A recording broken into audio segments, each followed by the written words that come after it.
Friend, good morning. কেমন আছো সবাই? নিশ্চয়ই ভালো আছো। আমি কিন্তু আবার চলে এসেছি পুজোর শপিং নিয়ে। কেউ কিন্তু রেগে যাবে না, বুঝতে পেরেছো?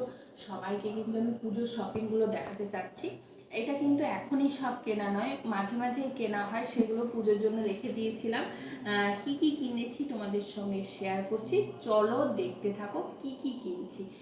এবারে প্রথমে বলি, প্রথমে নাইটি দেখিয়েছিলাম তোমাদের সঙ্গে, তারপর শাড়ি দেখিয়েছিলাম, তারপরে কিন্তু জামা মানে ড্রেস দেখাবো, তারপরে সঙ্গে দেখাবো হচ্ছে তোমাদেরকে তোমাদেরকে সেখানে গিয়ে আমার কিন্তু দিদিভাই ব্লাউজ কিনে রেখেছে, সেগুলোও তোমাদের সঙ্গে শেয়ার করবো। চলো এখন দেখিয়ে দিই জামা কি কি কিনেছি।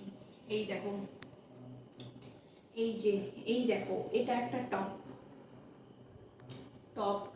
তারপরে এই যে দেখো, এই যে একটা টপ, এই দেখো, এই দেখো, এটা একটা টপ কিনেছি। কেমন লাগছে? এটা একটু ব্ল্যাকের উপরে, এটা কেমন দেখতে লাগবে জানি না, কিনে নিয়েছি মোটামুটি। আচ্ছা, আরেকটা নিয়েছি দেখো, এটা পুজোর সময় কিনেছি। এটা হচ্ছে এই পুরো কুর্তা মানে জামা, এটাকে কি একটা সেট বলছিল, আমার ঠিকঠাক মনে নেই। এই দেখো, এটার সঙ্গে এটা একটা প্যান্ট, এটার একটা সেট।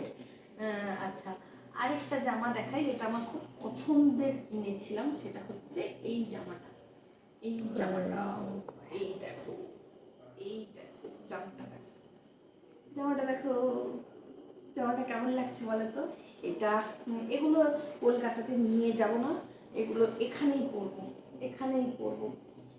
আর হচ্ছে আরেকটা জামা হচ্ছে এই জামাটা, দেখো এই জামাটা, এটা হচ্ছে আরেকটা জামা। এটা হচ্ছে এখন পরবো না, এটা কিন্তু অনেকদিন থেকে কেনা ছিল। এটা কিন্তু এটা এখন কেনাও নয়, এখন অনেকদিন আগে থেকেই কেনা ছিল। এটা পরা হয়নি, এটা ওই জন্য পুজোতেই পরবো। একদমই এখনো একবারও ড্রেসটা দেখাইনি, মানে পরা হয়নি।